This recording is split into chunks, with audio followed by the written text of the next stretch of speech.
You are my co-star, but it's a private show. So damn the lights, believe the camera's on. All you gotta do is point and shoot. Lights, camera, action, time to get it on. Let's just start the show.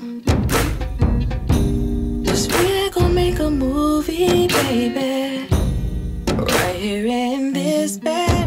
Scene one, that's when I walked through the door. Scene two, I was the nurse, she wore my picture. Scene three, next thing we took off our clothes and we've been pumping and crying like we just won a war. 'Cause I've been working hard all day. When I get home I wanna have it my way. I'm down for a little acting and make the bedroom my stay. And role play, like cops and robbers. I'm the love doctor. Role play. Tonight we're gonna role play, yeah. Boy, if you like, we can leave our clothes half on and do it to our favorite song. Or switch it up, get wild and turn it all off. 'Cause you know I like it rough.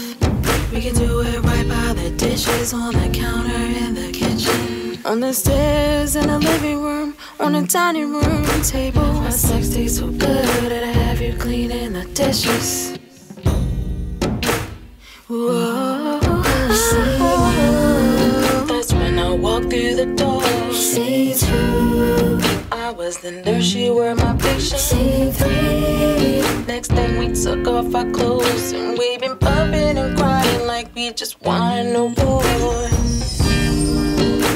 'Cause I've been working hard all day. When I get home I wanna have it my way. I'm down for a little acting and make the bedroom my stay. And role play, like cops and robbers. I'm the love doctor. Role play.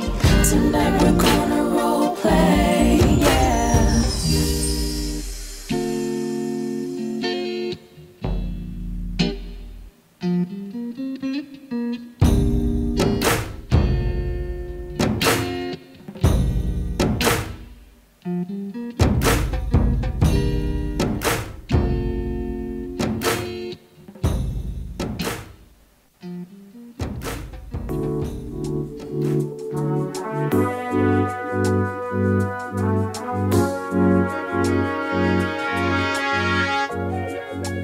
Where do we go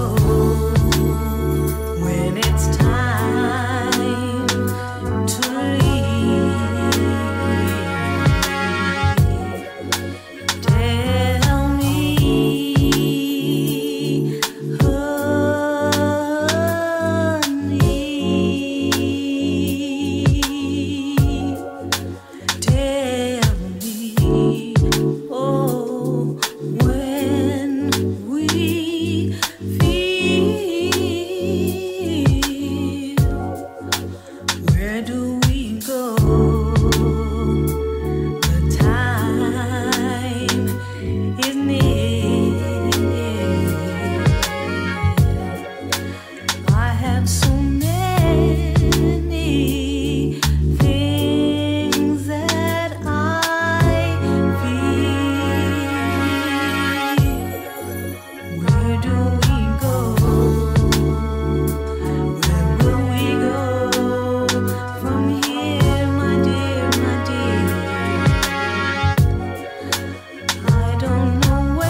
1 2 1 2 1 2 1 2. Yes, yes, y'all, and you don't stop. Keep on.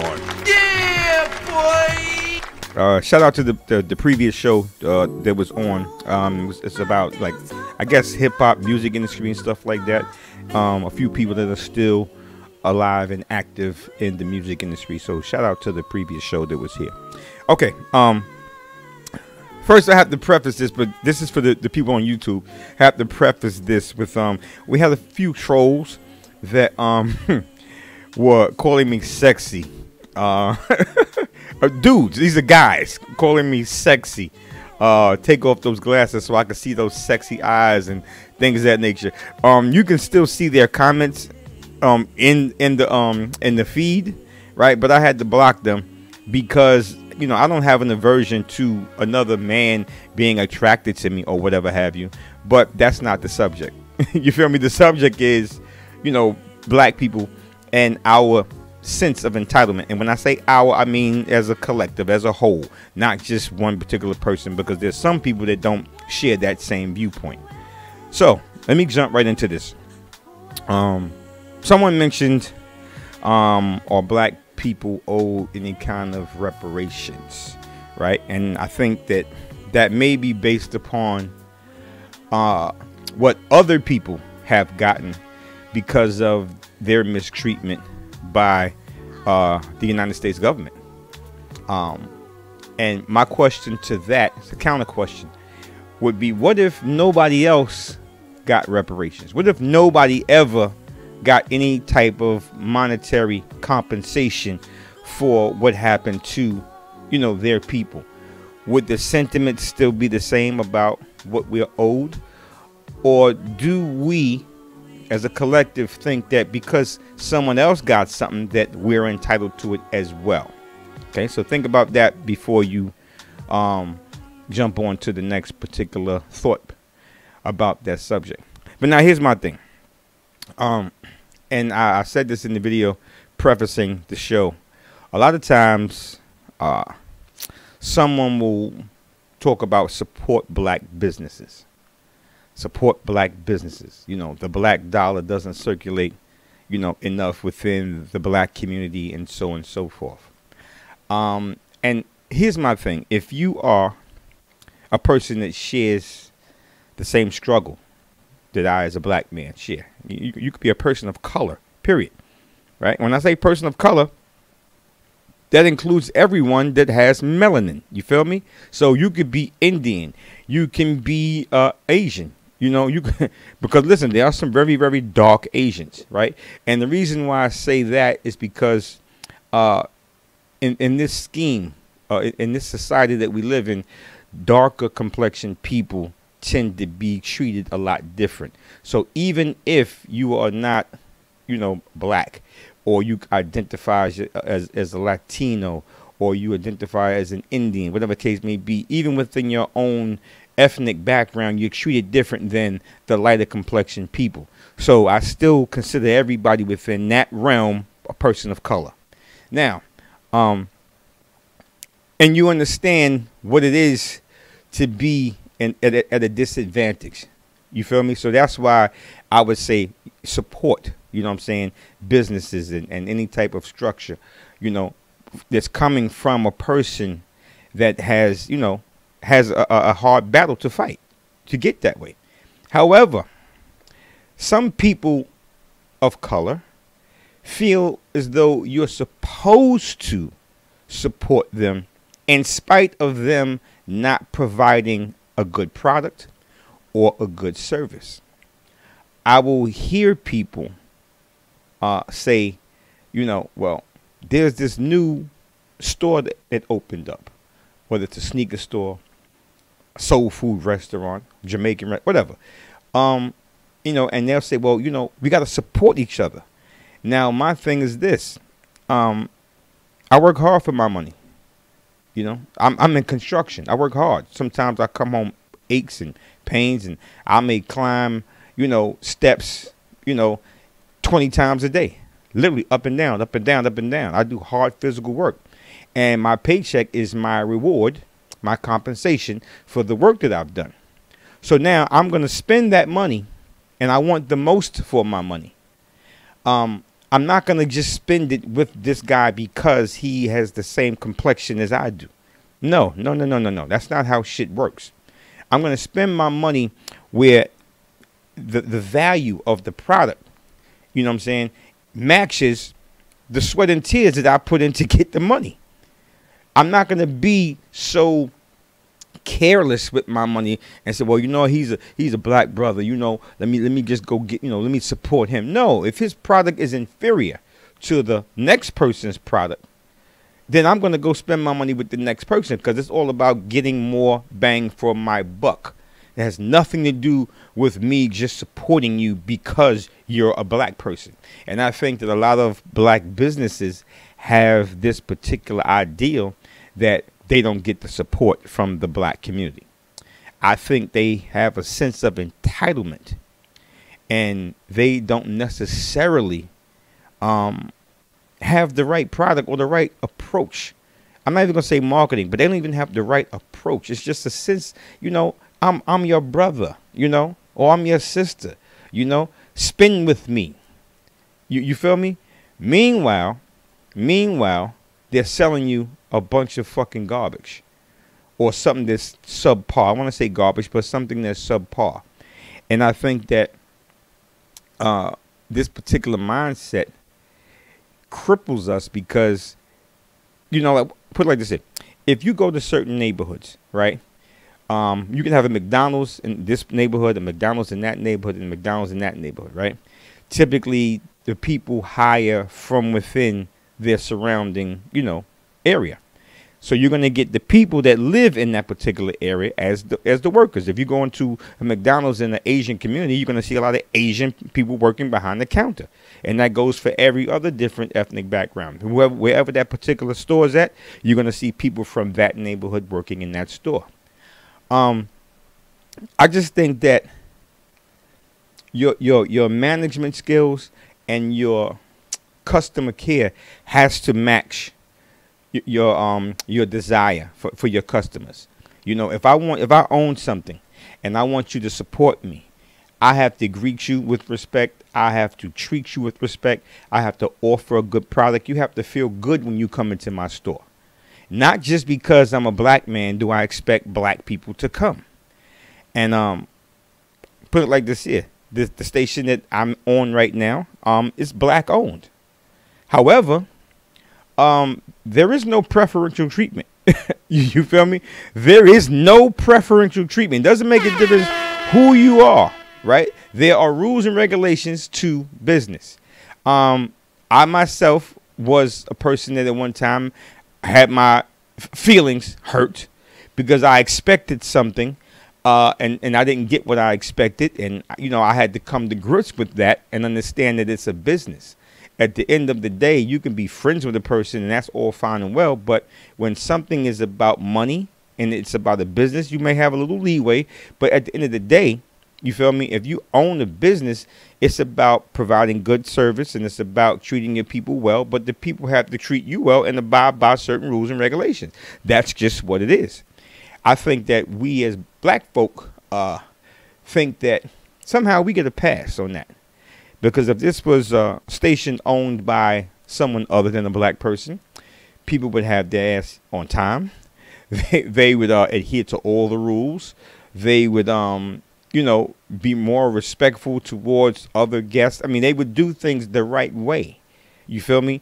And I think that we have a sense of entitlement because we are black people. We think another black person is supposed to hold me down. You're supposed to look out for me no matter what I do, no matter how shitty my character is, no matter how inferior my services are. You're still supposed to hold me down because you my brother or you my sister.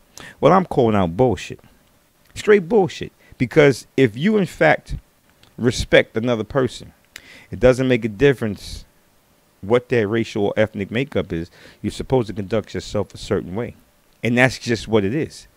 I don't care what building you walk into, whether you have a white doorman, whether you have an Asian doorman, whether you have a black doorman. It doesn't make a difference. Indian doorman, he's a doorman. That's his position. So if he asks you for your identification, if he asks you, where you're going, he has to call up to make sure that person knows that they're having a guest. He's doing his job. It doesn't make a difference what his racial makeup is. He's doing his job. You're supposed to get respect. Some of y'all will walk up and y'all see a black doorman, and when he's just doing his job, y'all get attitude. As if he's supposed to just say, all right, yo, what's up, my dude? Yo, all right, check it out, right? So just go upstairs, whatever, just knock. Go ahead. You ain't doing all that calling shit, whatever. Y'all expect that. When in fact, it doesn't make a difference who you are, because you can be anybody that walks up and he's going to give them the same particular treatment that he gave you, because that's his job. It's just about respect. A lot of y'all think that you're entitled to shit just because. Well, I'm here to tell you that that's a bunch of bullshit. I would like to hear from those of you that are tuned in. The number's 929-227-4646. Y'all see it posted up. I'm curious as to, what your mindset is. Shout out to Starkeisha Snotty. I see you. Shout out to Brandy. Curtis Bryant, you always have something slick to say, homie. I mean, I'm not saying slick to me, but you got a slick mouth. And you be talking hella shit. So now's the time to voice it. See, it's one thing for a person to type something, right? And you could just sit back and you can contemplate what you want to say. And then you type your shit and you back away. But in a dialogue, right, everything is rapid fire. Everything is spontaneous. You can't prepare to answer a question where you don't even know what the question is going to be. You feel me? So if y'all would like to call in and y'all would like to chit chat and y'all would like to get at me about my controversial opinion, please feel the right to do so, because I'm wide open. Take a sip of my water, fire water, that is. Okay, well, until y'all call in, shout out to Victoria Mitchell as well, too. I was having a conversation the other night about people that think that the plight of Black America would be much better if we were given some type of monetary compensation, reparations. And one thing I learned just from observing, I didn't take a class on this, is that you can give a person a whole bunch of money, but if they don't have money management skills, giving them the money will make them, it's a temporary satisfaction. It's a feel good type of thing. You got a bunch of money. Let's just say, for instance, all black folks got, or certain black people got, I don't know, 50,000 a piece, 50,000 a piece. And, you got your money, you got your checks, whatever case may be. Here's your reparations. Now, what would you do with your money? Once you get it, what would you do with it? Would you collectively pool your money together and now open up businesses? Or would you, just have the latest car now, new sneakers and a few gold chains, and that's your reparations, in which your money wouldn't even grow for you.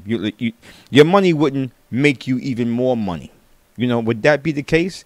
If a household of 4, mother and father, 2 children, and the mother got 50,000, the father got 50,000, and the children got 50,000 that was put into an escrow account, and the money matured, and they got the full payout when they reached 18 years old. What would they do without money management skills? How effective would that really be? Would everybody feel good inside? Would you feel warm and fuzzy? Or would you just think about some other thing to talk about now that you got your money? Because, see, when people have something to gripe about, I fully believe this. Well, I hate using the word believe, but I fully trust this. When people have something to gripe about, they like to continuously have that thing to gripe about, because it gives them a reason to just be angry and boisterous. It gives them a reason. You feel me? But if you eradicate all of that shit by giving them what the hell they beefing about, now they have nothing to talk about. So now they don't have a way to be heard. And I wonder, just wonder if everybody got money, what you going to talk about now? Because, see, nobody owes you shit. Nobody owes you shit. No one. The reparations that they're talking about is from things that happened 4 lifetimes ago, as far as people are concerned. 4 generations back into the 1800s, 1900s. There are prosperous black people out here that work, earn a decent living. In the Brooklyn area where I work, I routinely see black men and some black women driving the nicest cars. I don't know why someone's calling me on my phone when I purposely put the number where to call, and someone's calling me from my phone. This is this is the entitlement shit. Whoever that is, they feel entitled where they're saying, fuck your radio show, I'm calling you on your phone. Even though I'm screaming from my phone, they saying fuck it, they feel entitled. But I'm ignore them. Anyway, I routinely see black people driving nice cars and wearing nice clothes, nice jewelry. I know black people that have nice homes. I mean, I know people that have things. They, the monetary things, they have it. They good to go. I make a decent amount of money, for what I do.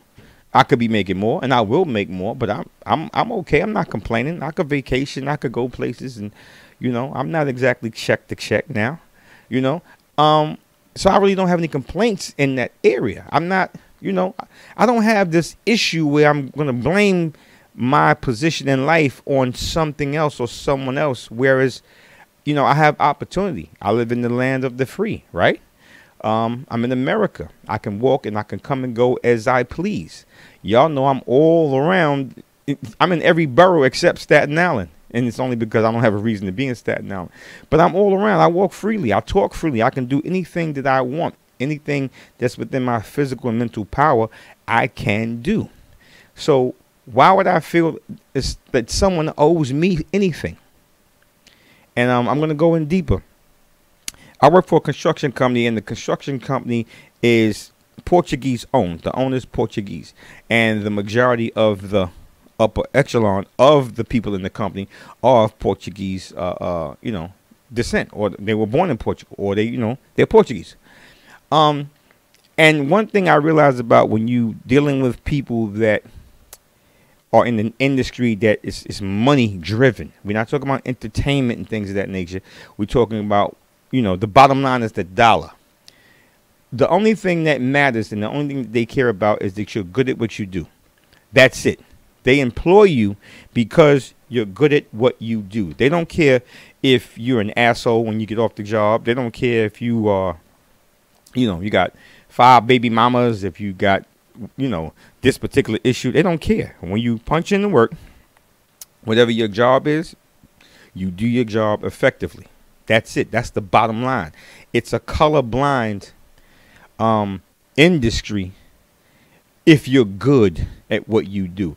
There may be some nepotism where they got a brother or their cousin that needs some work, so they just keep him around because he's family. There is that, and that's any place else. Because I'm pretty much sure you can go to any black-owned establishment, any Indian-owned establishment, any Asian-owned establishment, and you'll find the asshole that works there, and he only has a job because he's family. So that goes every place. But the bottom line is, are you good at what you do? And I think that as black people, we don't view that the same way when it comes to us and how we spend our money with people and how we expect people to spend money with us. My thing is, if you own a bakery and, you're an upstart, business, you just open up a bakery and I come in and I spend some money with you. And, your food is not that good. I'm not going to complain. I just won't give you my business, and that's going to be it. And if you ask me my opinion, if you want to know, well, what did I think? Was the cake good enough? Was it sweet enough? Whatever. I'm going to give my opinion. And I may offer, if you're open to it, some suggestions that may improve your business, because I would like to come and continually spend money with you and give you the business to support you. as I would any particular business. As long as you're not rude and disrespectful, it doesn't make a difference. The thing is, with businesses, black businesses, we tend to think that people are supposed to do things for us. They're supposed to, just because we're black. It doesn't work like that. It doesn't. And I'm going to give you an example of something else that happened just recently. Right by my work site, there's a restaurant that opened up. It's a Turkish restaurant. And I went inside and I ordered what I thought was a lunch special. And the guy was nice to me. And, I had something like maybe 4 meatballs and a little bit of pasta with beef. And when I paid, I gave him my debit card and I had an iced tea. When I paid, I looked at the receipt and I'm like, whoa, $13? I said, yeah, I had a small little plate and the iced tea, $13? And he was like, oh, but this is fresh made. I said, sir, in all due respect, your prices are too high. I thought this was a lunch special. No, the prices is the same every day. He said, oh, but this is Turkish. I said, listen, it doesn't make a difference if you're Turkish. I don't care about that.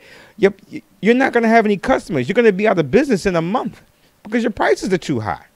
But he kept going on and on and on and on about how he's Turkish and how this is fresh and how this is this particular food. And he's expecting this particular support because someone gives a fuck if he makes his gyro homemade or whether he gets it from a particular gyro warehouse or whatever. He thinks people give a fuck. No, they don't. And it's a hard lesson he's going to learn because every day I walk past his store, I only see about 3 or 4 people in the store. And I poked my head in and I said, told you, the only people that's going to be eating here are your fucking family.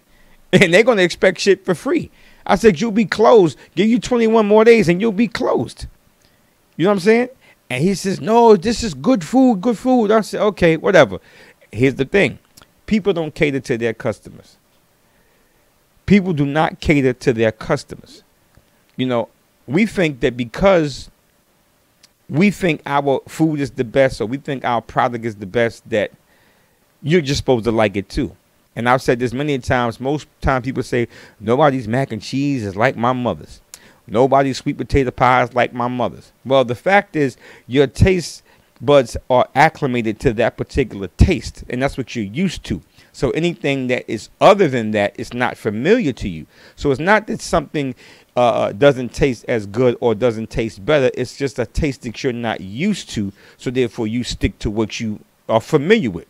It's not more so like, oh, well, they don't make it. Nobody makes it like my mother. You associate that flavor with your mother, and so you have an emotional attachment to it. So I had to just break that down so y'all will understand. So now, back to told you I'll be running around with all type of topics. Back to my original post. Nobody owes you shit because you black. Nobody owes you shit because you're black. No one. Okay? We have the phones ringing, but Slim stepped out for a hot minute. When he comes back in, please, whoever that is calling, please call back in about maybe 6 or 7 minutes. The engineer will be back, and I'll be able to accept the call. Yeah, nobody owes you shit. Nobody. You're not entitled to shit because of your skin color, because of what your ancestors went through. That shit has nothing to do with you in terms of somebody paying you. Now, in terms of reparations that were given to someone else, nobody owed them shit either.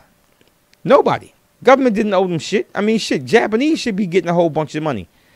The motherfucking United States dropped a fucking bomb, an atomic bomb, and killed innocent women, children, the whole shit. But, that's what it is. That's the barbaric state of the world that we live in. You get over it, I guess. You feel me? Now, y'all may be inflamed because I said get over it, but that's just what it is. You feel me? That's just what it is. Hold on. Somebody just said something. I'm sorry, Slim. Whoever that was that called, please call back. Please call back. That was you? Oh. Oh, okay. What you say? Is you still going out? God damn it, Ingrid. How you calling the damn phone and you know damn well I'm live through my phone? What the hell's wrong with you, woman? Libra Heart, talk to her, please. Talk to her. Big Todd. Kevin Sutton, why the hell do you always comment on the video saying what's up, but you never address what I'm talking about? If you want to talk to me about some other shit, all you have to do is just call me at another time about the other shit. Why get on the topic and then you're not talking about the topic? I don't understand that. Okay, whoever that was on the line, you're on the line now. Hi, Mr. Fountaine. This is Ingrid Wilson. Hi, hey, what's up, Ingrid Wilson? I had fun with you last night watching that bullshit movie. Yes. You know what? We gonna let the movie live. We're gonna let other people have their own credits. Okay, listen. Besides ours. Listen. Okay, look. Well, you know I'm opinionated. I know, very. Okay, I want to ask you this question, right, Inks? You know, I titled the podcast. You know, people, nobody owes you shit because you black. What do you think black people would actually do with their reparations money? If everybody got 50,000, you know, what the average black person that you may know or be aware of, they get their check. You know, 50,000, tax free. We ain't talking about 50,000 and after taxes is 36. No, 50 racks. What do you think the average black person is going to do with their money? Well, I can't really speak on the average, but I know they would spend it up stupidly. And in terms of what, like rope chains? Yes, I'm gonna be honest with you. The bling blings, the rope chains. Is that everybody will go out there and purchase a Maserati or what you call those other cars that they can't afford? Oh, like a Rolls Royce. Yeah, Rolls Royce Bentley. They be caught with a car note, and that's your whole money right there. So then, what would be the actual purpose of them receiving money? Is it just to shut them the fuck up, or like what would they actually do? In terms of what would they actually do with their money? Yeah, like okay, like let's say you have a household of 4, right? You know, man is woman and her man. Two children. The man and woman collectively they have 100,000. The children get 50,000 apiece, but it's put into an escrow account and it matures. And then when they're 18, they could get their money. Right. How do you think that their money would be spent? You know, it's a family. Do you think they're gonna open up a business? How would their money really serve them? Now you talking about as black people? Yeah. Or you just talking about at home? No. Okay, as black people, yes, I would like to see our black people open up a business, but we don't get a lot of support from our black people when you open up a black-owned business. Question. Because I'm saying, but question. Are there any black-owned businesses that you know that don't get the support but also offer quality products and service? Yeah. Yeah. Okay, let me ask you this question. What would you rather? Who would you rather go to? You want to go to get your hair done? You want to? Well, you got short hair, but you know what I'm saying. Yeah. You want to go to a black-owned salon, or you want to go to Dominicans? Boys, they black too. No. I don't go to Dominicans, but I don't have enough hair for them to burn off. I go to a black-owned salon because they know what to do with my short cut. All you do is get a number 2 against the grain, and you straight. But no, my point is, I've listened to a lot of black hairstylists. Right, hairdressers, hairstylists, right, and I've listened to a lot of people that go to get their hair done, and I've listened to them say, "How the hell do you schedule 3 people for a 12 o'clock appointment?" And when the hairstylist gets to the salon, right, it's still another hour because they come in with shopping bags, and then they got to do all this and do all that. Then they got to eat their lunch first and all this shit, and you still sitting there. You still sitting there. And they said now with Dominicans, you going in, you in and out. Yeah, you know what? That's a good point, Todd. Because I remember one time, and you're gonna laugh at me because I know you didn't like that. I recently got a long weave in my hair. So I was mad at you. And I scheduled with one of my girlfriends, and mind you, I came there. She told me the time to get there. She came there like 3 hours later. I kid you not. And I was there like being in the whole day to the salon closed. And it was like, wow, this I could have got paid for this. this is an 8-hour shift I could have did. You understand what I'm saying? I could have got paid for this. Now, even though I paid her, I could have got paid. And I'm thinking, like, I'm calling. She kept saying, I'm on my way. And I was getting aggravated, but, this is somebody I know. I want to give them the money, put the money in their hand. And you're right, when you go into a Dominican spot, they get you in, they get you out. But that's our people. That's how our people do. They're not consistent on what they do. So then why do we expect everybody to just give us, give me your business, come see me. I opened up a new spot. Come check me. But then in return, we don't give them what they paid for. You right. Just like we rather go to the Come Cows to go to a black soul food spot. Well, a lot of people go to the Come Cows, the Chinese restaurant. You're right. And then to support their own people. You're right. But then here's my thing. I'm all for supporting. Here's my thing. You work hard for your money, right? Yes. And you want the best for your money. It's not just the fact of I'm going to spend my money with a black person. It to me it doesn't. That's like saying if I'm on death row, I'd rather a black person flip the switch on the electric chair than a white person. It doesn't make a difference if the result is going to be the same. If I want to go and if I want, let's just say I want a good I want some new dining room set. And I know this place that is owned by someone other than a black person, and I know that there's a black store. If I go into the store and I'm comparing prices, you know what I'm saying, for the same materials and whatever case may be, I'm like, okay, well, the price is comparable. But now I go to the black person, and the people that deliver my shit is just some hood dudes that's fucking up they fucking everything up. They not being professional about it. They didn't wrap it the right way. My shit is damaged. And I'm like, what the fuck? Because I've experienced that. You know what? Exactly. And, not to down our people, but when it comes down to business, our people act like they don't care. Opposed to when you go to a white-owned or Asian-owned or etc. Them people cares. Like, you could go to I don't know what they got with furniture, Raymond Flanagan. You're gonna get your stuff wrapped and deliver. You go to, like you say, you go to a black owned business. They just gonna put your shit, throw your shit. Oh, I'm sorry. You can curse. Shit, it's too late. I'm sorry. Don't be sorry. You can say what the fuck you want to say. Okay, because this is live. Yeah. This is urban radio station, right? This is urban, right? This is worldwide. It's worldwide. This is worldwide. Okay, let me rephrase that. They just gonna throw your furniture in the truck with no care.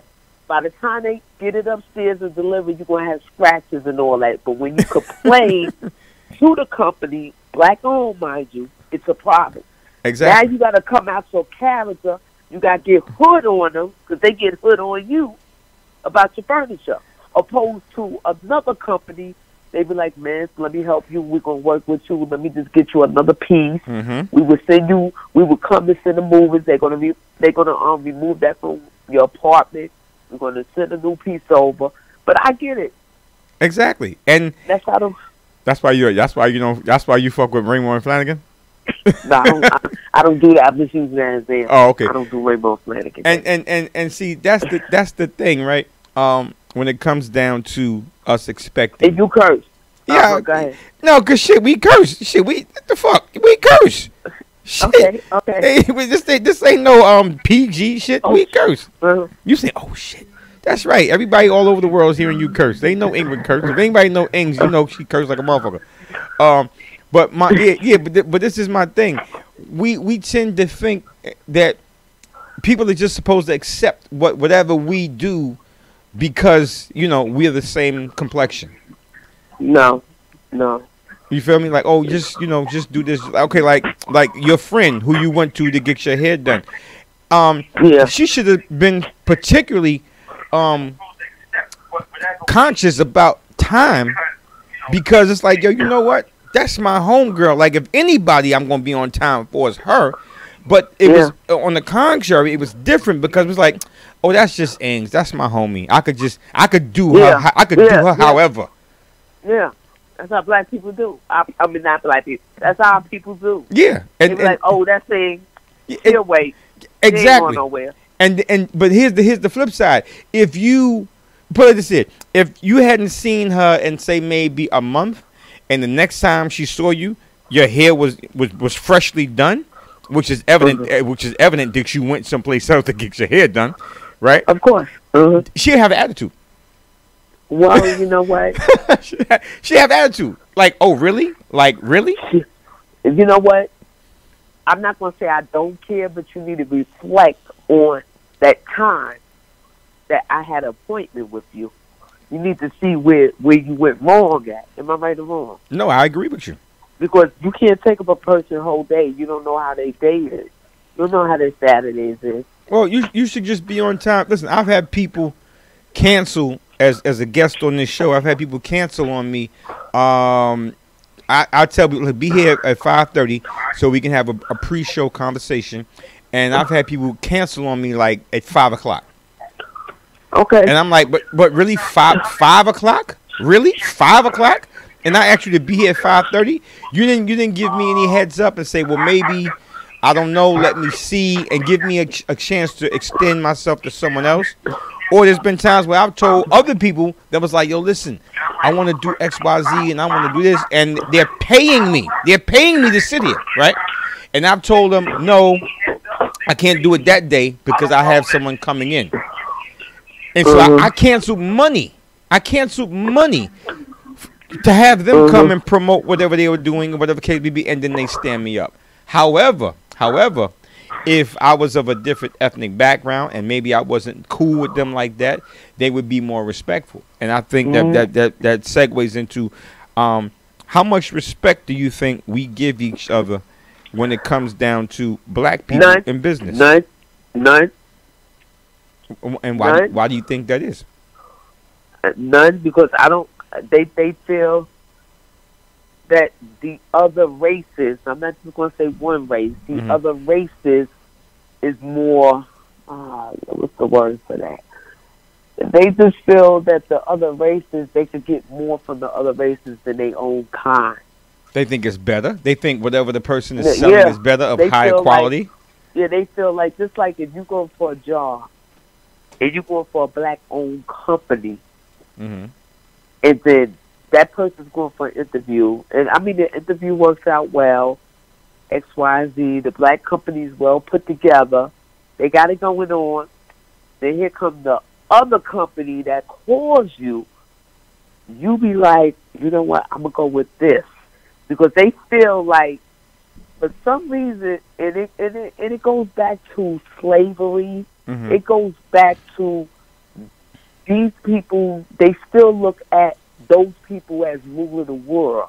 They are guaranteed. You get what I'm saying? Because they feel like black-owned business companies or whatever don't last. Let me ask you a question. You know what? We have proven ourselves it don't last. Because how many businesses you know? And I'm gonna be honest, Paul, that you and I both know that failed.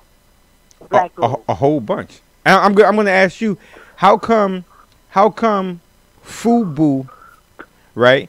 If you like today or like whatever day you rocking FUBU or you rocking Karl Kani, how come that doesn't have the same prestige as I'm not gonna say Gucci, right? I'm gonna say like I'm gonna say like a Tommy Hilfiger. How come it doesn't have the same? Oh shit, a person will rock a champion, regular champion with a little C, sweatshirt before they'll rock a FUBU or a Karl Kani. How come the outlook on that particular thing isn't the same? Okay, are we talking about today, right now? Yeah, today, right now. Okay, all right. Remember, years ago, FUBU was hot and Karl Kani. Remember that? Yeah. Remember that? But do you know? I don't know about Karl. Wait a minute. Is Karl Kani? Do you know Karl Kani is making a comeback today? Why did he fall off to begin with? That part I don't know, because he's black owned. A lot of black people stop buying this stuff. A lot of black people stop. They rather They don't deal with Tommy Hilfiger, but they rather rock Gucci and other name brands. But was his product inferior? Yes. No, I'm talking about Carcanine. Was his product inferior in terms of the way it was made? I mean, you know, was it? Yeah. They had good. I never, me per se, because that was more men's wear. Mm-hmm. I never rocked Carcanine, but back then, as growing up, I see Carcanine was selling. Then after a while, it just fade away because you got all these other designers, other owned, ethnic group coming up in the world. Everybody went to those. But do you think it was because it was marketed like as urban wear? Yes, yes. That's what I'm trying to say. I didn't want to say all that. But say all that. Seem like it's a prejudice thing going on because I ain't prejudiced. No, but the thing is, when the funny thing about the so-called urban wear, I mean, Tommy Hilfiger got more popular in the urban community because Grand Poobah, you know what I'm saying, made a record. Always rock. Remember that he said Hilfiger on the top and something about Jabot jeans and stuff. It was one of them raps that he said whatever, but he basically talked about this particular wear, and everybody was like, "Oh shit, Hilfiger, so that's the shit." And but let me tell you something. You right about Hilfiger. Mm-hmm. God bless my son. As my son was growing up, I kept Justin and Hilfiger until I found out later in the years what Hilfiger said about us Afro Americans wearing his clothes. Well, he didn't. He didn't design his clothes specifically with us in mind. Yes, exactly. But you had Tyson modeling your top model, modeling your clothes, but you want to make that statement about black people wearing your clothes. Am I right or wrong? No, listen, I agree with you. But now here's the flip side, right? We don't. If someone makes a disparaging remark about us, we don't have to continue to purchase their products. It's that simple. No, we don't. No, we don't. And I stop. And I will hear people talk about the black dollar only circulates a certain amount of times in the black community before it goes out into the world, right? We don't support each other. But the thing is, those same people that complain about the Indians that got the store, or the Arabs that got the store, they do all this complaining, but I don't see Gucci sponsoring no inner city programs. I don't see Fendi sponsoring anything. I don't see anything foreign that people will gladly spend their money on, right? Sponsoring anything in the hood. But then they'll get upset when someone of an ethnic background, and let it be known that the people that open up the bodegas in black neighborhoods are not necessarily, they're not rich. See, a person should take this into account. Look at the hours. They work 16-hour days. It's been times where I will walk out of my apartment in the Bronx. The bodegas open. They open up 6 o'clock in the morning. I will come home from work, right? Come in, shower, run back outside to the store to get something else. The same dude is still there 6 o'clock at night. Exactly. They put in, and they're not rich people. That's just what they do for a living. But they're not rich. It's not like it's a whole. You know what? This is where we get that how we hold each other down. They hold each other down, Todd. They would stay there 24 hours in that store and work. You're right. Am I right or wrong? You're right. Opposed to us, now I'm coming to our kind, and they always say we are lazy, which they might be right. We ain't staying in those stores 24 hours. We're going to start complaining after a certain amount of time. We got to go home. We got to go to bed. We got to do this. This is why a lot of black business fails. But they want us to support them. They want us to support them, but their work ethic doesn't match. There you go. Doesn't match the support that they want. I didn't want to say it because we don't want worldwide, like you said. But this is why a lot of black businesses fail. Us as black people, we don't know how to support one another. Shout out to my dude Kermit. I see you. Hey, listen, man. Call in. You know Kermit Jones. You know him by his other name. from the project growing up. He's my elder. He's one of the dudes that used to drop the jewels on me back in the tell days. him drop the jewels and call a number. No, that's what I want him to do. Shout out to Kermit Jones. We need your knowledge and wisdom on this particular subject, bro. Call in 929-227-4646. 929-227-4646. We need. He's a very wise dude, very humble dude. He comes from the same origins that I come from, and he's just an overall good guy, man. And he's lived through it all. So call in, brother. Ace, can you turn your thing down the back? I'm getting a lot of feedback. Thank you. You know, this is my first time calling in on yourself. I know it's the first time. Goddamn it. About goddamn time. But can you, whatever device you have on in the background, I'm getting the feedback from it. So I'm asking, can you turn it down just a little bit? Okay, hang on 1 second. I'm putting it on mute. Okay. Because I got my iPad on. Okay, gotcha. You okay now? Yeah, we good. Okay. So yeah, there's a lot of things that we will see, and here's the thing, and because somebody was telling me, or somebody mentioned that, Jordan Peele, because he's the guy that wrote and produced the movie Us, and they said, well, support our black brother, and I think that's the problem that a lot of people have, is that because we are black people, if another person that's black does something, even if it's bullshit, we're supposed to support it. Even if it's trash, they put this guilt on you that, we don't support each other. I support anything that is good. I paid my money to be entertained. If it's trash, why the fuck? And then they'll say, well, you ain't got to say nothing about it. Why not? Because we're supposed to hold each other to task. You're supposed to give your opinion. You're supposed to give your opinion. We you know what? We are like critics. We went to see it. We gave our opinion. You get what I'm saying? Exactly. But remember them two white dudes that used to go to the movies? Mm-hmm. Oh, I forgot. You know what I'm talking about. Siskel and Ebert. Heavyset dudes. One of them passed away. Siskel and Ebert, yeah. Remember they used to sit on TV and give their opinion. Mm-hmm. Nobody said nothing about them. Exactly. Give their opinions. Soon as we want, you rather give your opinion. You too. And I've seen that. You was in the video saying it was trash too. When that person said that.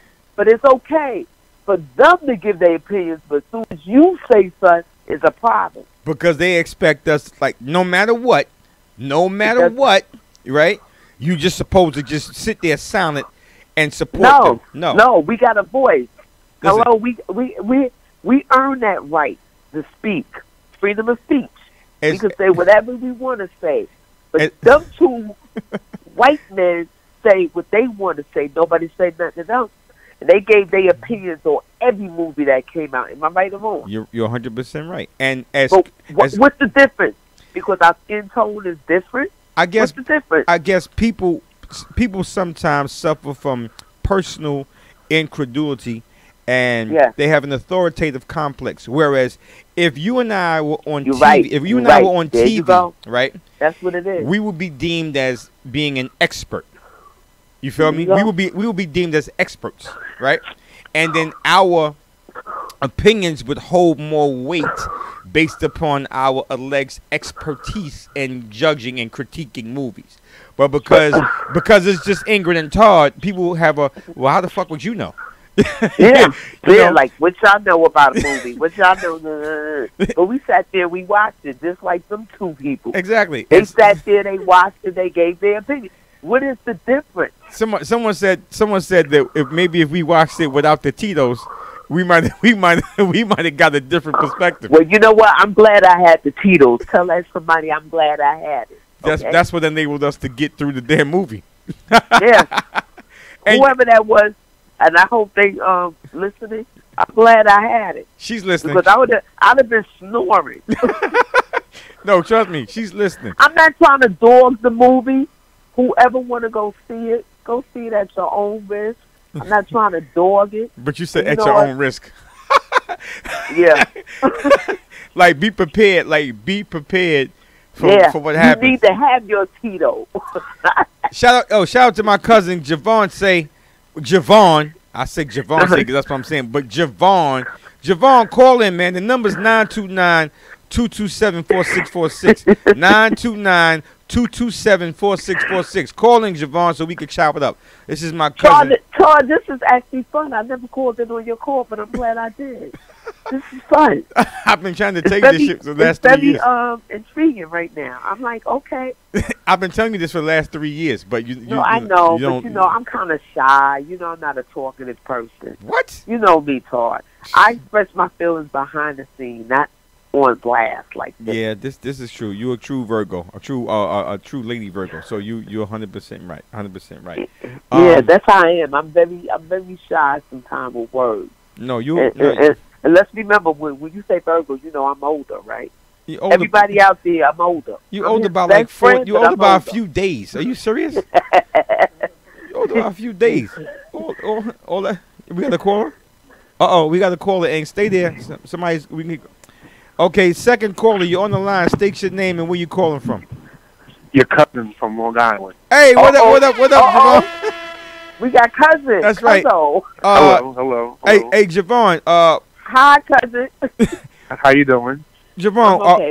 what are do does anybody owe us shit? I mean, as black people, does anybody owe us anything? What's your thoughts? I'm gonna say no. And you know what? Honestly, hold on 1 second. Hold on, pause that. I never answered that question, Tar, when you asked me that. I went somewhere else. But go ahead, Javon. Go ahead, finish. Reason being I'm going to say no is because at this day and age, whatever you want and whatever you have, you have to get it yourself. You can't wait for somebody else to give it to you. So nobody can owe you anything. Do you think that people use that as a crutch? Black people. A lot of people do. Yeah. Only reason. Yeah. A lot of people do. Like, you may have some family members, similar relatives. Mm-hmm. Something may have happened in the past, and somebody's not been there, and you should have been there. You wasn't there, so this and this and that. You owe me this and this and that. They don't owe you nothing. You don't know what that person went through or what he or she went. What happened. What happened to them. So you can't say they owe you anything. It's So you got to get it yourself. Imagine this, right? A family member. I'm gonna give you an example too. Go ahead. Imagine a family member is in a tragic accident, and I know this to be true. A friend of mine was in a tragic accident. He actually got hit. He pushed his father out of the way, right? And he got hit by a Daily News truck, right? Okay. He saved his father, but he was fucked up. He was really fucked up. Multiple surgeries, whatever. And he wound up getting a little bit over $1 million. Okay. Right. Yeah. As a settlement. And that's where I was going. He actually had family members, right? Like really, like I don't fuck with him. I don't speak to him because he wouldn't give them certain amount of money or he wouldn't hold them down. And now, mind you, this dude didn't have like 12 surgeries. Glad we on this. He had 12 surgeries. Like he took a lot of fucking punishment to get the money that he got. You feel me? Can I cut you short? Can I cut you short for 1 minute? And listen to Cuzzo from Long Island? Todd. Yes.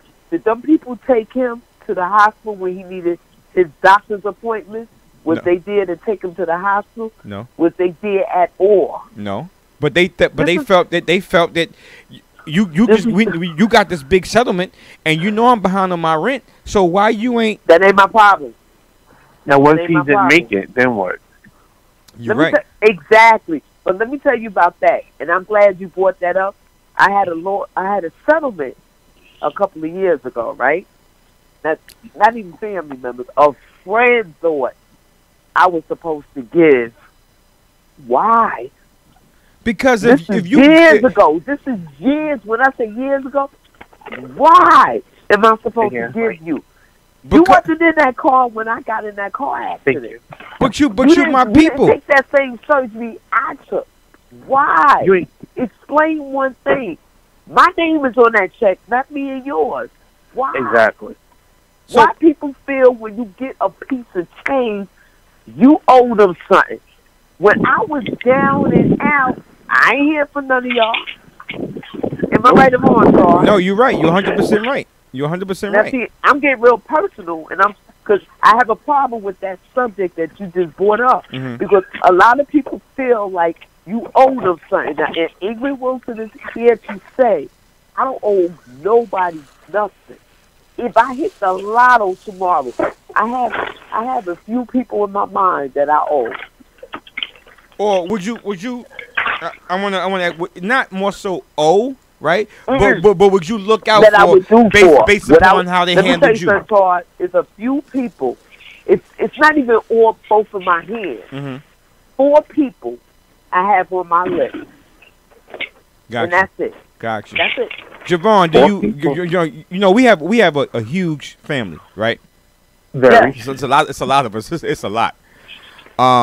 That's too much money to be giving out. Ingrid, you know my cousin Torrance, right? Who? My cousin Torrance. Oh yeah, Torrance. Yeah, I know. Yeah, well, this is Torrance's nephew. This is Torrance's sister's son. Oh, how you doing? I never met him, but how you doing? Right, and you can't say nothing bad about Torrance in front of this man. This man will put hands and feet on you. But there you go. You started. I don't want that. Let's not leave. I don't want that. No, I'm just saying because in the grand scheme of things, right?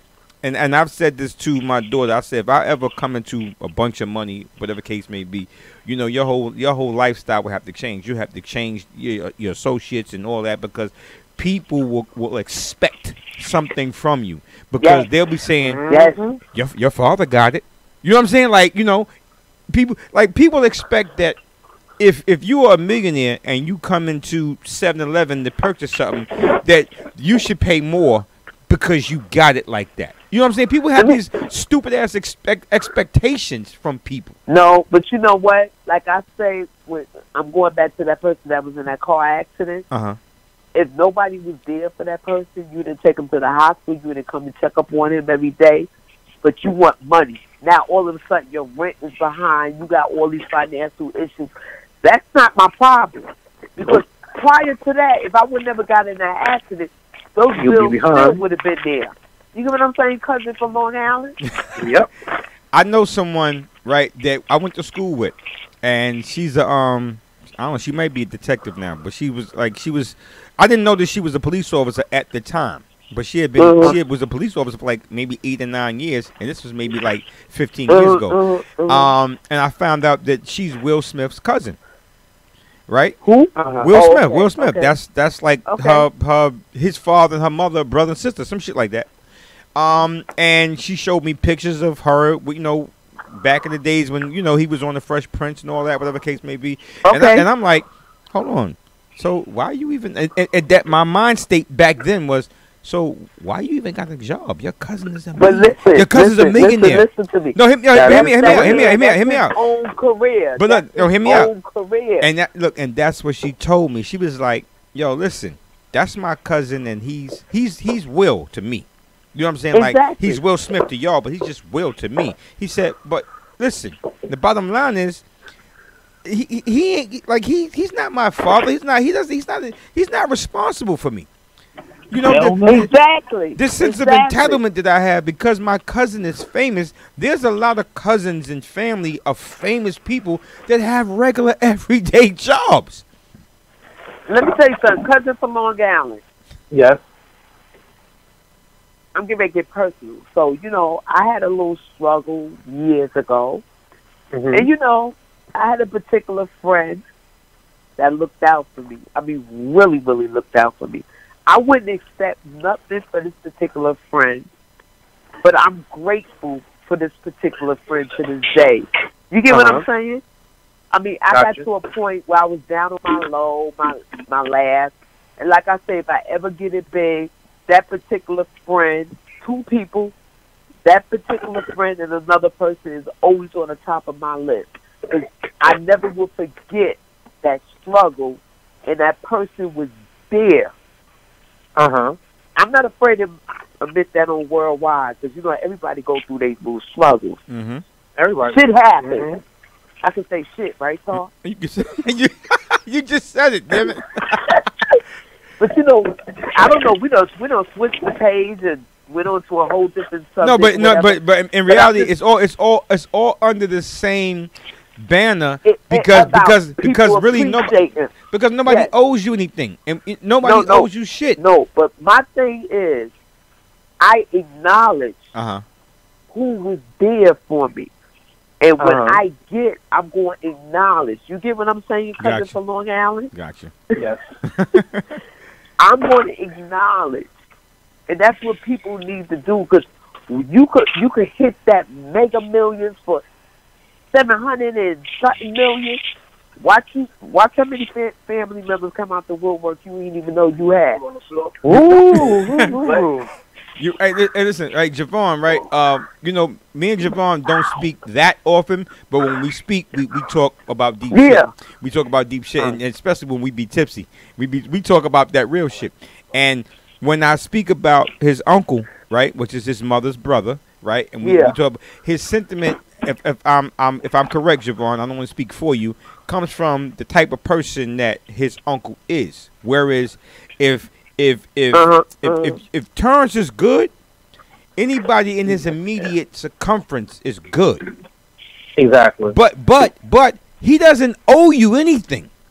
Nope. No, he don't. You feel me? No, he don't. He does it because that's the type of person he is. But technically, he ain't got to do shit for you. No, don't. You feel me? Nobody's obligated to nobody. So how come the three of us can sit here and have a clear conversation about things, life? How come we can see it clear and other people don't? Because that's how other people's mindset are.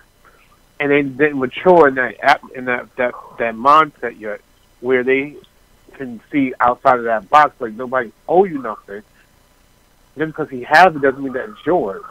Like if the young lady said she ran into some money a few years ago, and everybody came with their hands, or she runs into money, the person that looks out for her, that's who she's going to look out for. Now, what if she didn't make it? What hand you going to put out then? You know what? If I didn't make it, motherfuckers would. Oh, excuse me. Oh, I'm not going to say that online. You already said it. But I'm sorry to the world. I am sorry, but people. This is the funniest shit ever. Let me tell you something. And our family, I'm going to say, black people are funny. When a person passed, they want to know who left who. I've seen people get irate over money, and I'd be like, wow. And you know what? I'm going to put that out there. Like, when my son passed, I was just like, I had to step back. Let me tell you how naive I was to a passing. I didn't know people give money in cards. You get what I'm saying? So, you know, and Todd knows this. I didn't go back to my apartment for weeks later. I collected all these cards. I didn't go back to my apartment. But when I went back to my apartment, I started opening the cards, and I found money in the cards. So I was like, wow, I never knew this.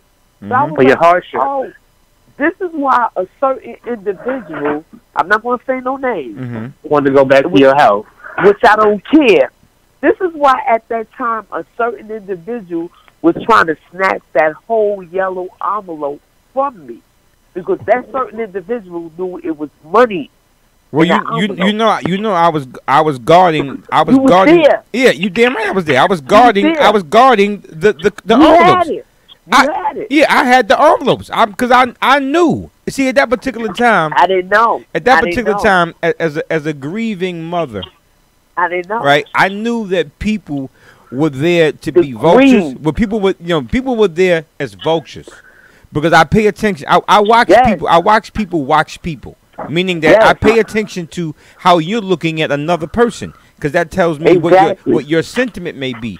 And in this particular time, and in your time of your time of grief and your time of mourning, this is your son.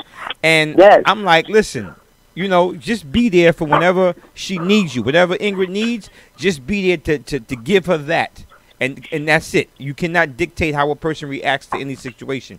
But I knew what the procedure was. I knew how people would react. You feel me? And I'm there to be a watchful eye to make sure that nobody fucks over you, because I'm thankful for that, because they feel you're vulnerable. I really was naive at that point to that. I didn't know. You hear me, cousin from Long Island? Yeah, I hear you. This is what our own family would do to you. Your friends, your family. This is what they do. Because they think somehow that if you come into any particular windfall of money, no matter what your circumstance, they feel as though you're supposed to share that. Exactly. You're supposed to share. You're supposed to give some of that up. Now, I don't get that though. I don't owe nobody. Let me tell you something. I got 2 people in this world that I will owe to. And I'm gonna exclude you because you know, Tori, you was one of the people I was talking about on the top of my list. But my grandbabies, because their father is not here to do for them. Those are the 2 people I'm gonna make sure before I leave this world that they all right. That's it. Javon, let me ask you a question. Today or tomorrow, you come into, say, 30 million. There you go. Right. What? Give me. Because I want to get you more proactive into the conversation. You come in 30 million for whatever reason. You got 30 million. You're healthy. You know, and whatever. You're not disabled, none of that. But you got $30 million. What is your plan of action from this day or tomorrow on? What do you do? He said 30 billion. 30 million. Billion? 30 million. Okay, go ahead. What do you do? Investment. And in terms of how, like what, like, and I'm asking. Let me tell you something. Do your blue chips investment. Do those type of investments. Well, do those type of investments to let your money grow. Here's why I'm asking. I don't. Well, Javon. I mean, Javon worked for a law firm, so he has a different mindset in terms of the legal aspects of things. But the reason I asked him is because the first thing I would have to do is gather. I would have a meeting of the people that I hold most dear to me, and I would tell them that their life is going to change, you know, in a much better way, and they have to pick and choose their surroundings. I happen to shout out to Maria Dooley from California. I happen to have a friend named Maria, who's actually the cousin of a very successful NFL player. He's retired Hall of Fame player.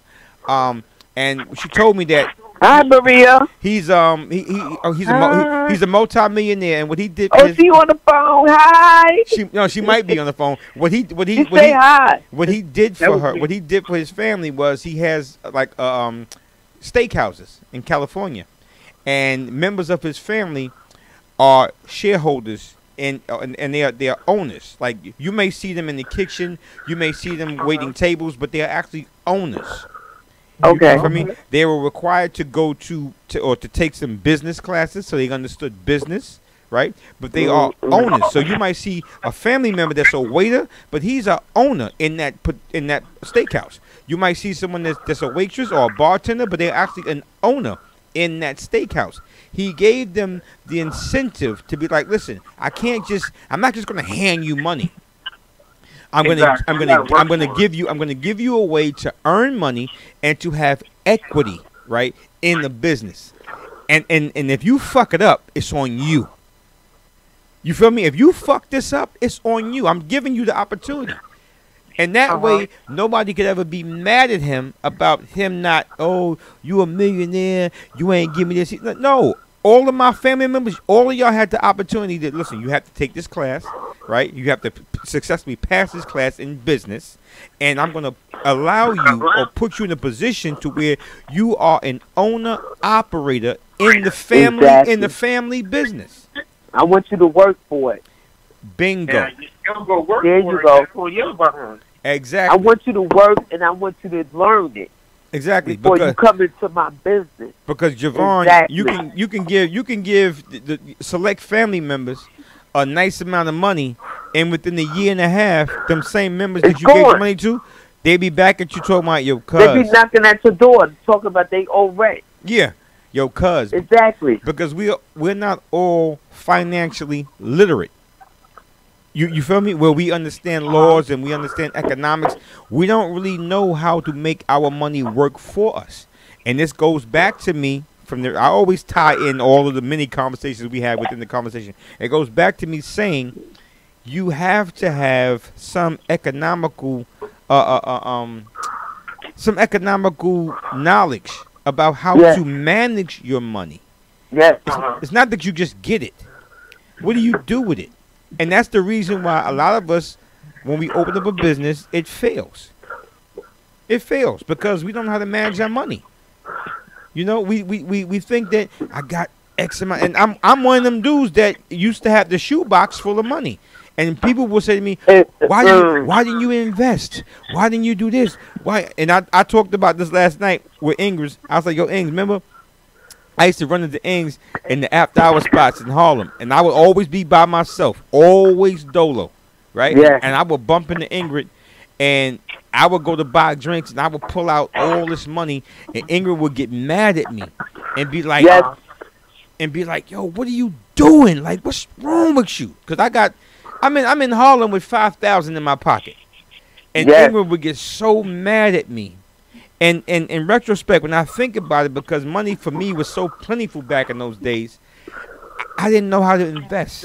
I had no knowledge of investments, no knowledge about purchasing anything. I wasn't even thinking about the future in that aspect. I was just straight dumb.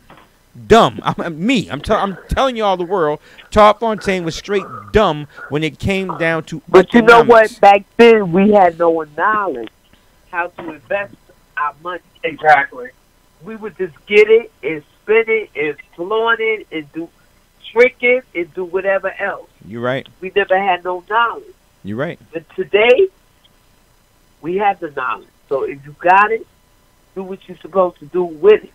And one of my sayings, my favorite sayings, is something that a brother by the name of Philip Small said this to me in 1997.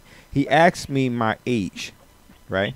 And in 1997, how old was I? Whatever age I was, I told him my age, and he said that's not the right answer. I said, what you mean that's not the right answer? You asked me how old I was, and he says, no, brother. When I ask you how old are you, the correct answer is I'm old enough to know better. You know what? Todd, stop right there, right now. Let me tell you what my mother said, and it made sense. Uh-huh. A female, a little older than me, was being stupid. Mm-hmm.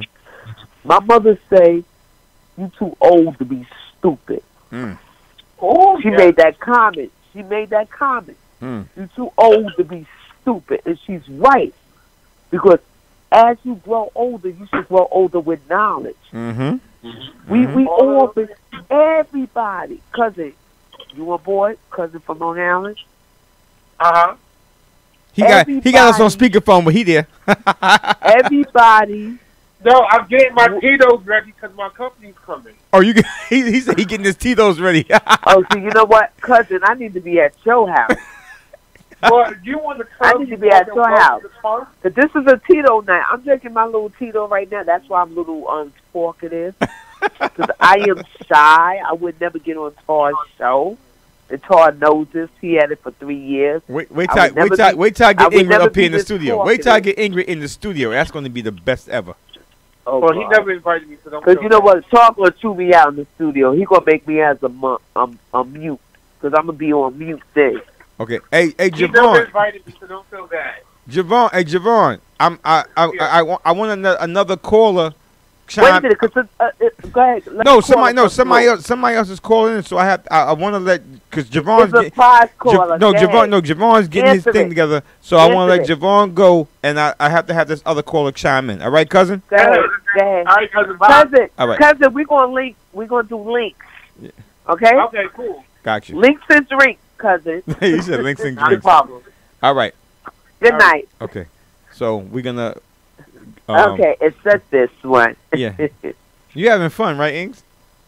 Go ahead. I'm on the phone. I ain't going nowhere. I said you having fun. Hello, I said you having fun. Okay, second caller, you on the line? Hello. Todd, this is Sheriff. Oh, my dude from where you calling from, first of all? Typically, I'm calling from Minnesota, calling from Minneapolis, but right now I'm in Atlanta for the next few days. Oh, you in you from Minnesota, but you calling from Atlanta? Yeah, I'm in Atlanta right now. That's right. Big up to the ATL. Hey, but he from Minnesota. But he from Minnesota. He from Minneapolis. Big up to the Minnie and the ATL. What's up? This is England.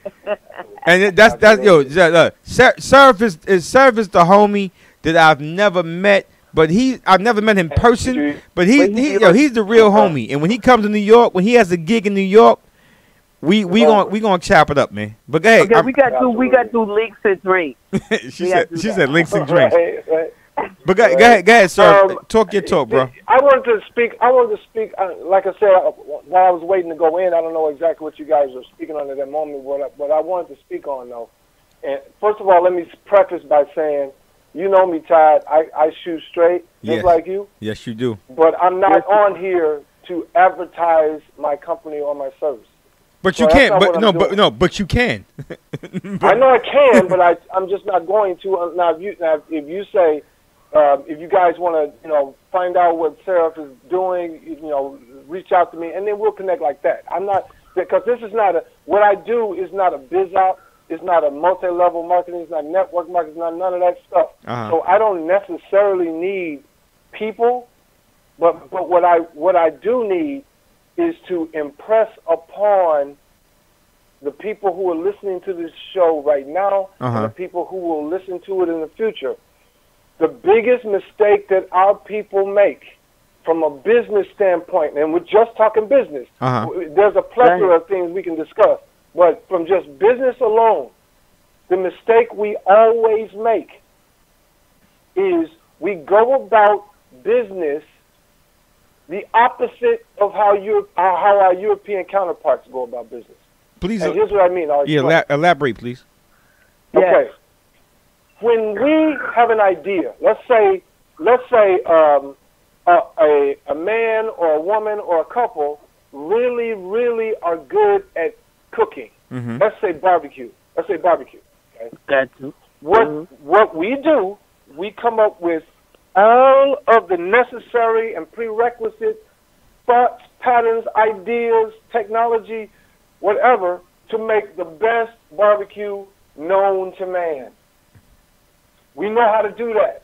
Then we go and find the best possible side dishes to go with that. We find the best person to cook it. We find the best desserts. We make sure we get the red drink right. We make sure that the iced tea is perfect. We do all of that. And then we decide, let's start a business selling barbecue. And then we decide, let's go find the money to make it happen. Okay. Whereas Europeans, they get the money first, then they come up with the idea of what to do with that money, and then they go and find us to cook the barbecue. Wow. That's the difference. So they get the seed money, right? They get the money first. Just like Tony Montana said, first you get the money, then you get the power, then you get the respect. You get the seed. You get the seed money. Like, okay, I have 100,000. You get the money. Right. So now but what I'm talking about is, for the most part, 98% don't have the knowledge of how to go get that money. Okay. My company what we do is we go and get you the money, and then whatever business. Because let me give you guys a quick example. Let's talk about somebody that we all know and love. I'm speaking. I'm joking, but Donald Trump. Anybody who lives in New York knows Donald Trump is an idiot. Everybody who's ever been in New York knows he's an idiot. Yes. Right? But when people say Donald Trump has filed, quote unquote, filed bankruptcy 6 times, no, Donald Trump has not. What he's done, he's used his companies that he already had the money for, and then he turns right around and comes up with some goofy idea. Because he's not smart, his ideas always fail. But all he does is file bankruptcy in that company and go get another company before the ink is dry on the bankruptcy. What we don't do, what we do is we go about it. I'm going to borrow $2,000 from my aunt. I'm going to borrow $200 from my sister. I'm going to take up some collection in church for another $500. And then I'm going to try to go get a loan against my house. and then we move differently. We move differently. But if we knew how to go and get 100, 200, 500,000, put it all in a company, and then say, hey, we gotta. What can we do to turn that 500,000 into 2 million? But now, sir, can me ask you this question? Why do we have animosity towards people, right, as black people? Why do we have animosity towards people that won't financially support economically illiterate people? Ooh.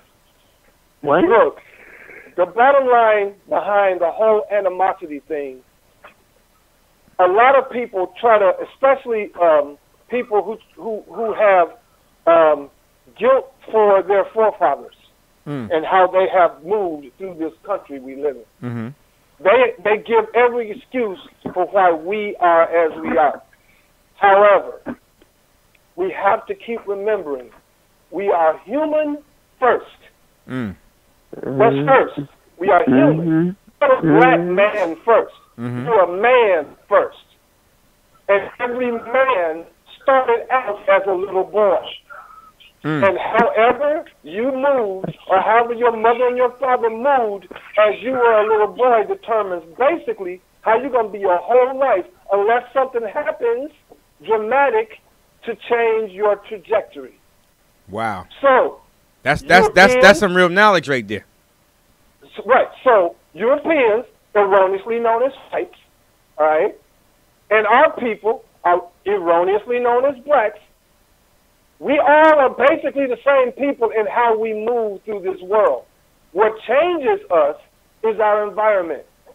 Our environment changes us. If you're raised to believe you can do anything, whether you do it or not is based on your own moving through the world. But at least you start out believing you can do anything. Wow. So the problem right now, the problem which is already solved, we for the most part just don't know it. The problem is we don't know how to go and get that OPM, other people's money. Wow. And I'm showing people every day. I'm showing people every day how to go and get that money from $50,000 to $200,000 to $500,000, and changing that from I'm going to take this $50,000 and I'm going to go open a chicken shack to taking that $50,000, taking $25,000 of it, put it to the right, take the other 25, put it to the left. The 25 to the right, you know what I'm going to do with that? I'm going to service that debt. In other words, whatever the monthly payment is on that $50,000 loan, $25,000 of it is going to go towards paying that loan with the loan. Now, so sir, then you don't take a nickel out of your pocket. So that $50,000 is split in half. The 25 on the other side, you're going to use one. You're going to start a corporation, a C corp, not an LLC, not an S corp, but a C corp, INC on the end of the name. Our company will manage and run that company, get that company funded of $350,000 to $500,000, and then how would you move, Todd, through this world, Todd, if you knew, Todd, you could not screw up? Well, I want to just say this here. You have enlightened me, and I think my Ingrid, it's my homegirl, on some terminology on things that I didn't know. I'm the first one to always say, like, listen, like, I listen and I absorb knowledge. And I welcome things that I don't know. You feel me? As long as it's factual, I welcome things I don't know. And I want to thank you, sir, first and foremost, for providing that seed for me to now research these particular things. Let me tell you real quick, brother. I say all the time, I don't know anything. And the knowledge of that opens the universe to me. The moment you think you know is when you're on your way to losing. Because you think you know something. That's the problem with us overall. We can't stand to be wrong. I would rather be wrong and on my way to right than to think I'm right and already wrong. Well, can I ask you a question? When you say you don't know anything, I'm just going to challenge you on this on that particular aspect, because to know is to have knowledge of, proven, factual knowledge of, and what you just stated to us live on air is something that you can demonstrate to be true. So when you say I don't know, I'm like, nah, bro, nah, you know it because you've demonstrated it to be true. Right. You feel me? So now you can have a theory. You can have a theory about certain things. You can have a theory about certain things, right? Where it's like, oh wait, well, it might be, or this is probable. But anything that anything that this brother states to me, and has stated to me, I've gone on to research, not to see if he was right, but to further like understand what he was talking about. And it was always like, okay, it stated exactly what he said, and it expounded on some other things. So he's never made a false statement on air to me in our conversations, period. He's never done that. You feel me? So, Seraph, when you say like, oh, such and such and such, I'm like, nah, bruh, you just trying to be modest right now. As a professional, Seraph, you breaking up.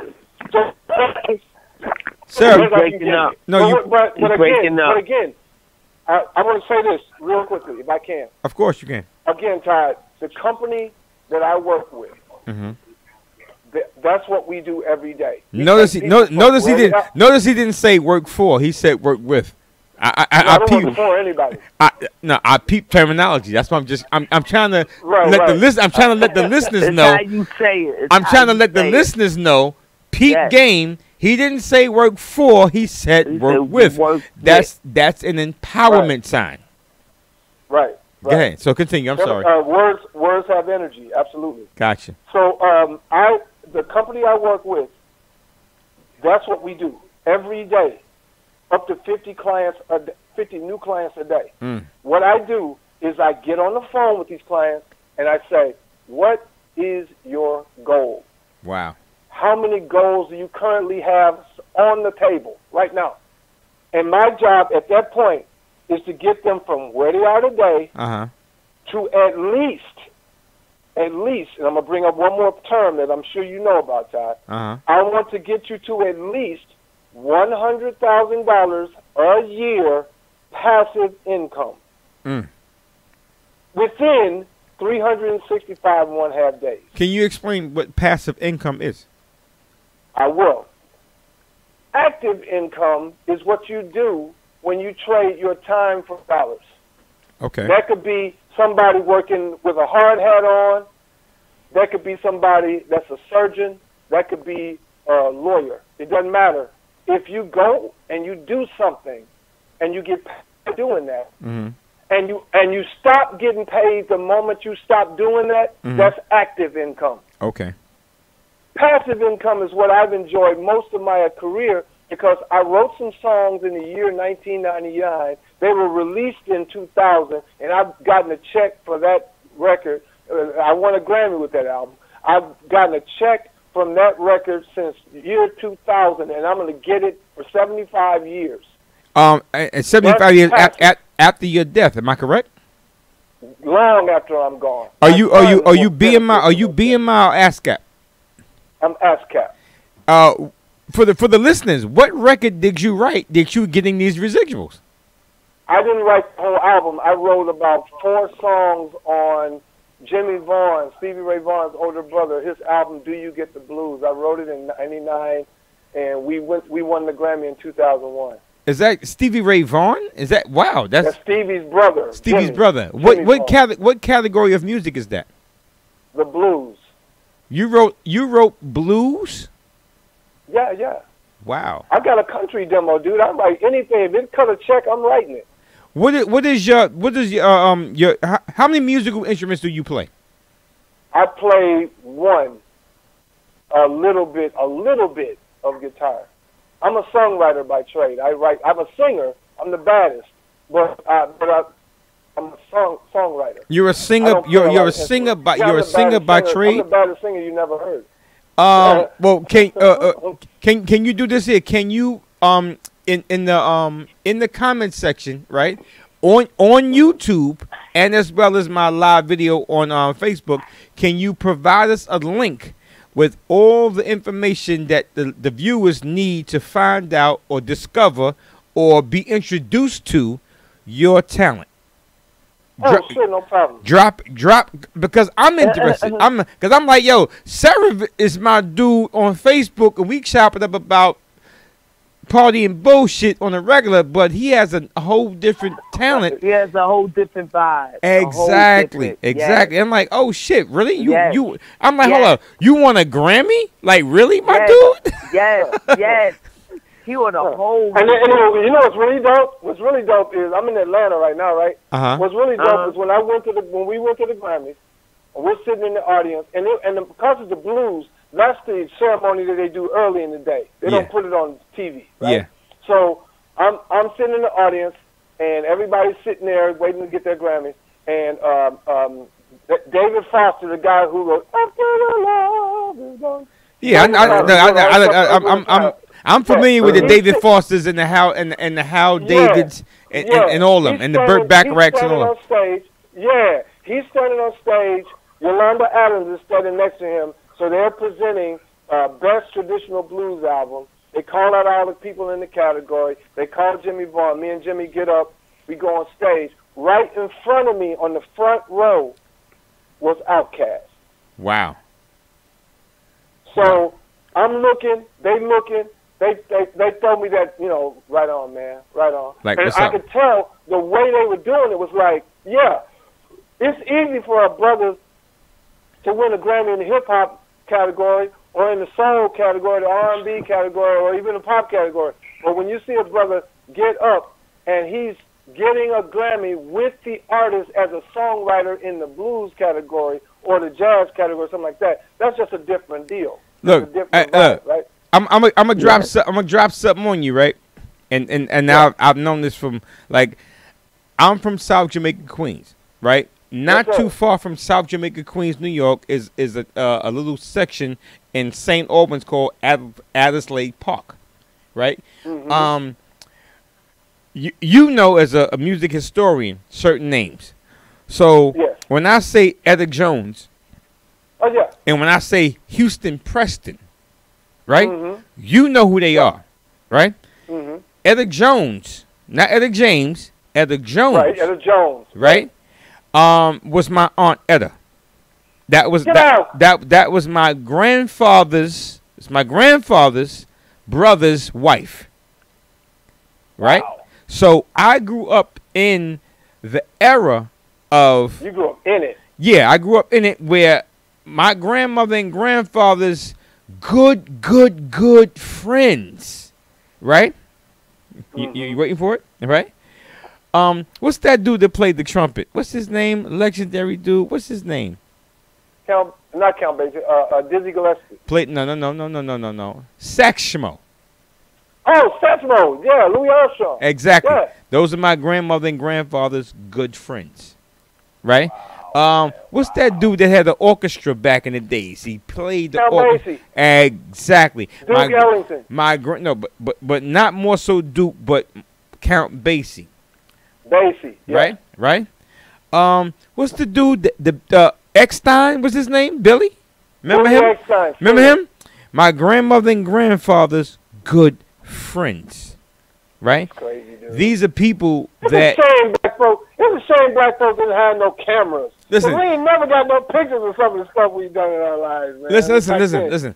I remember when I was about maybe 4 or 5 years old, my grandmother, well, I can't say 4 or 5 years old, but my grandmother and grandfather feeling real grief because their friend passed away.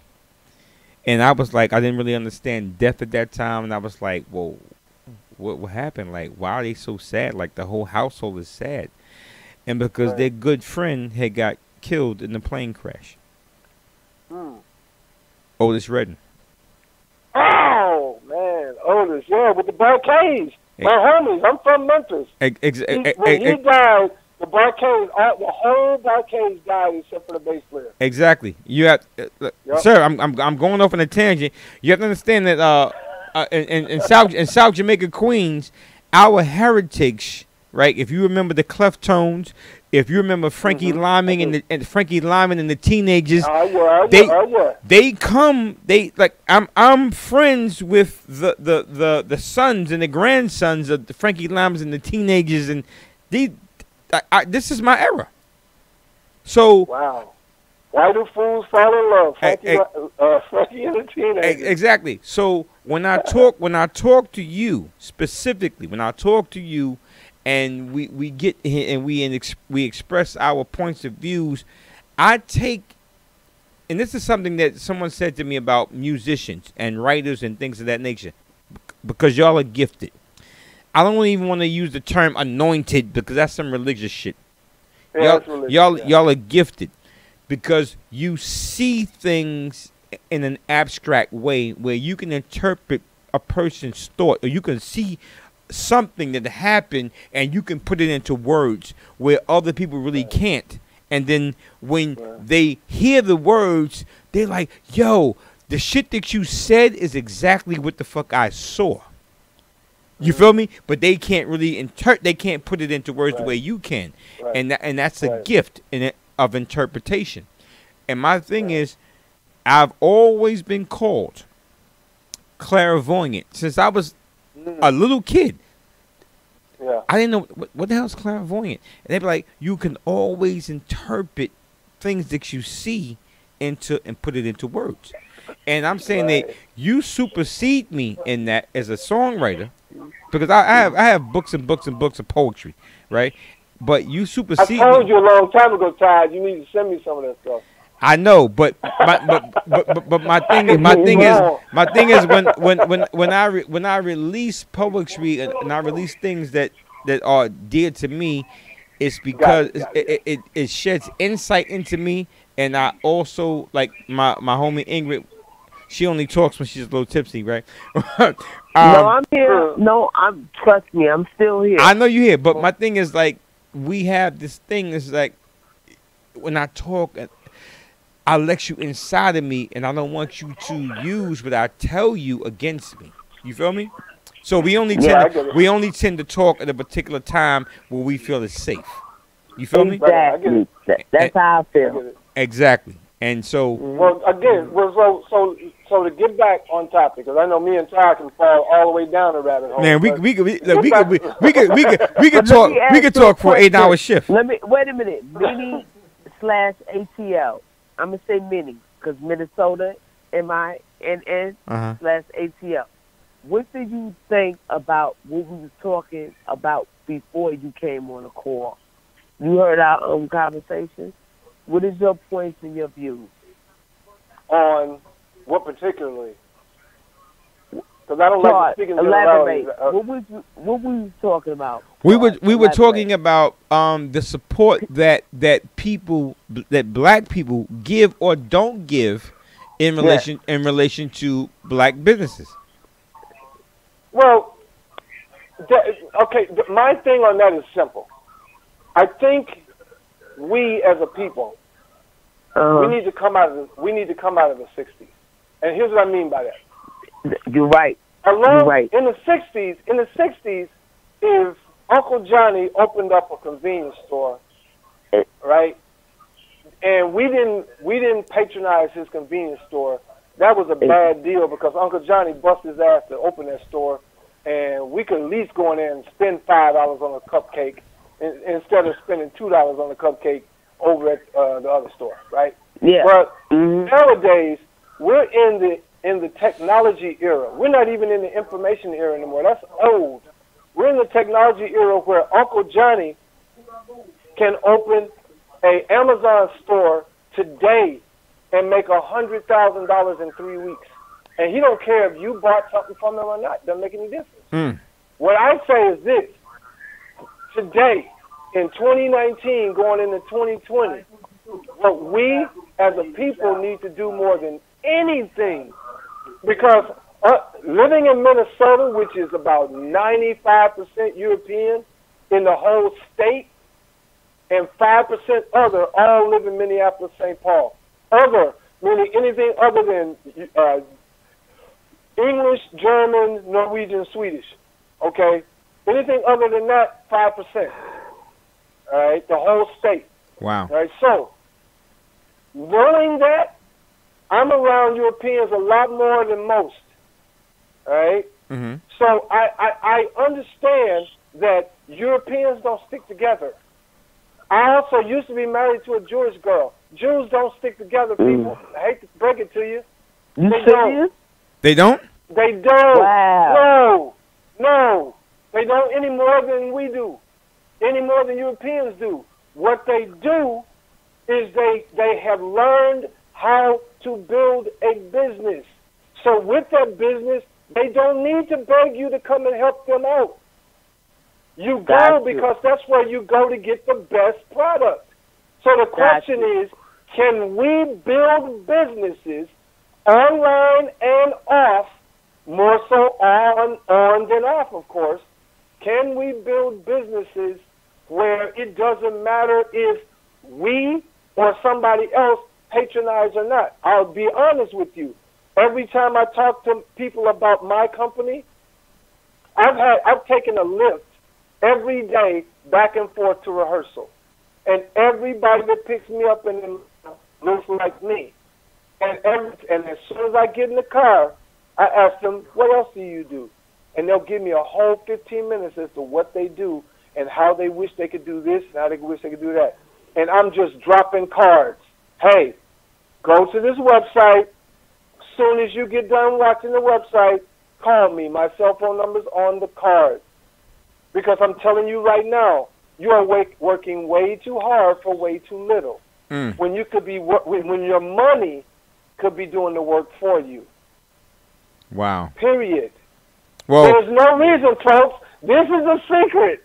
There's two things that we don't know the secret to. And I'm going to say what these secrets are. One, we don't know how to go get some money.